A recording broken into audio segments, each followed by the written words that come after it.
já é uma notícia nova que você pode não ter. Bendito seja o nome do Senhor. E nessa noite, assim como ele fez com aquele Cleopas, o Senhor perguntou: quais são essas notícias? O que é que está acontecendo? Porque o Senhor também deseja que a gente confesse, que a gente diga, que a gente coloque realmente o que é que está acontecendo no nosso coração, na nossa vida. O que é que nos inquieta e o que é que nos perturba. Você já pôde fazer isso aqui nessa noite? Você já pôde dizer para o Senhor: olha, Senhor, eu preciso disso. Eu não posso continuar convivendo com esta ou aquela situação. Eu quero uma mudança na minha vida. Bendito seja o nome do Senhor. O Senhor quer ouvir de você quais são as suas lutas, quais são as suas dificuldades. E então, eles disseram: as notícias que nós temos são as que dizem a respeito a Jesus, o Nazareno. Não é qualquer Jesus. Naqueles tempos, dar o nome de Jesus para as pessoas era comum. Mas eles fizeram questão de frisar: Jesus, o de Nazaré. Porque esse Jesus Nazareno foi um profeta poderoso em obras e palavras diante de Deus e de todo o povo. Bendito é o nome do Senhor. Falavam com aquela satisfação a respeito de Jesus, com quem eles conviveram. E depois eles colocaram realmente quem é que tinha feito mal ao Senhor. O versículo 20: e como os principais dos sacerdotes e os nossos príncipes o entregaram à condenação de morte e o crucificaram. Na verdade, com esta palavra eles estavam identificando quem foi que na verdade executou o Senhor. A religião daquela época. A religião levou Jesus à cruz. E nós esperávamos, também eles contam qual é a esperança deles, que ele fosse o que redimisse Israel, que desse a liberdade que tanto Israel está procurando, estava precisando. Na verdade, eles também reconhecem que as mulheres tinham voltado do sepulcro e contado a história da ressurreição. Também reconhecem que tiveram visão de anjos, e alguns, certamente Pedro e João, tinham ido lá no sepulcro, mas não o viram.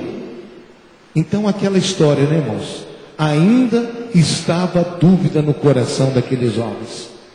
E então, depois de ouvir tudo isso, depois deles terem extravasado as suas angústias, as suas preocupações, os seus medos, então o Senhor chama a atenção deles e diz: nércios e tardos de coração para crer tudo que os profetas disseram.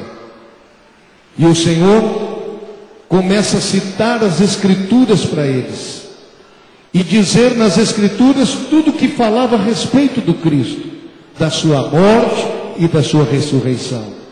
Porque quando a gente diz que celebra a Páscoa, irmãos, celebra também a própria morte antes da ressurreição. Lá no Egito, houve morte em todas as casas. Na casa em que não morreu um cordeiro e livrou os judeus, morreu o ímpio, porque não tinha proteção do sangue na porta das casas.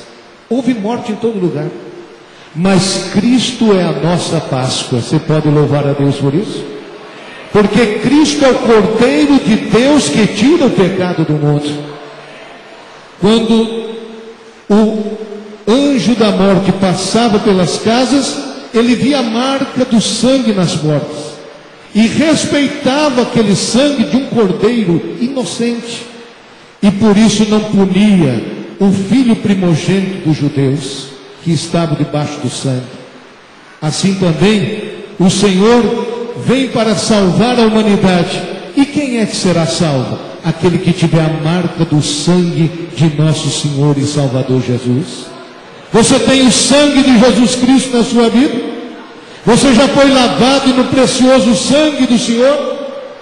É assim que Deus nos enxerga na terra. Algumas pessoas têm este sangue na sua vida e outros não têm.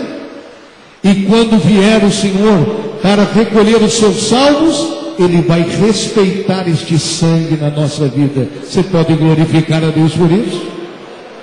Não existe remissão sem derramamento de sangue, diz o escritor aos Hebreus. Não há outro meio do homem escapar da condenação. Então, a história da ressurreição, a história da Páscoa, se confunde com tudo isso.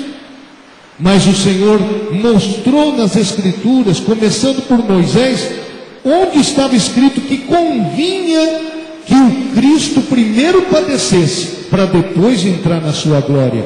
Irmãos, sem cruz não tem coroa, bendito seja o nome do Senhor. Não tem salvação para aqueles que primeiro não carregam a sua cruz cada dia, bendito é o nome do Senhor. E o Senhor veio abrir este caminho para nós, um exemplar caminho de tomar a sua cruz cada dia. Mas eu quero, encerrando, dizer para vocês o seguinte, que passado aquele tempo conversando e caminhando, já praticamente 3 horas de caminhada, e o Senhor expondo as Escrituras, porque não existe outro meio de iluminar o coração, a não ser pela palavra de Deus. Não é uma questão de imaginar uma solução, mas é o que Deus revelou nas Escrituras. O Senhor apresentou as Escrituras. Eles ainda não tinham enxergado que era Jesus que estava do lado deles. É difícil, irmãos, nós imaginarmos uma situação dessa. O próprio Jesus caminhando com eles, e eles ainda não perceberam que era o Senhor. Mas, quando estavam chegando na aldeia, e Jesus fez como quem ia caminho em diante, eles então constrangeram o Senhor. Fica conosco, porque já é tarde, e já declinou o dia. O dia já tinha anoitecido, e eles queriam que aquela pessoa ficasse na casa deles. Meus prezados irmãos, o Senhor entrou para ficar com eles. Eu quero te dizer que você vai ser a pessoa mais feliz da terra se você convidar a Jesus para entrar na sua casa. Bendito e glorificado seja o nome do Senhor. Porque a questão da felicidade dentro de uma casa não são os confortos que uma casa tem, mas a presença de Jesus nessa casa. Você pode louvar a Deus por isso?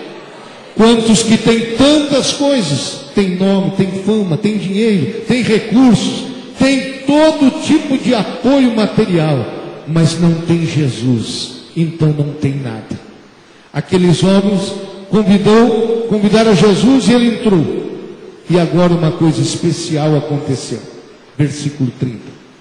E aconteceu que, estando com eles à mesa, tomando o pão, abençoou e partiu e lhe deu.